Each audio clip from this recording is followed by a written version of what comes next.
या व्हिडिओमध्ये आपण सिरीज अँड पॅरलल अरेंजमेंट विषयी शिकणार आहोत। हे तीन बल्ब आपण सिरीज अरेंजमेंटमध्ये एकमेकांशी जोडलेले आहेत।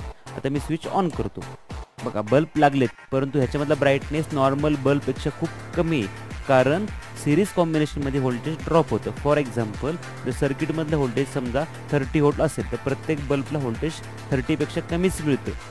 आता तिन्ही बल्बचा रेजिस्टन्स सेम असल्यामुळे प्रत्येक बल्बला 10 व्होल्ट 10 व्होल्ट 10 व्होल्ट एवढंच व्होल्टेज मिळणार आहे, त्याच्यामुळे ब्राईटनेस जो आहे तो खूप कमी आहे।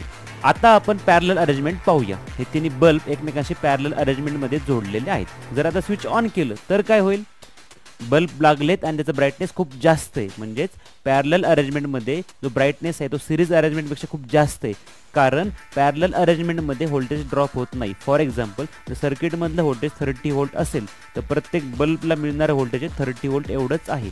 याच कारणामुळे आपल्या घरामध्ये जी फिटिंग आहे ना ती पॅरलल अरेंजमेंटमध्येच असते।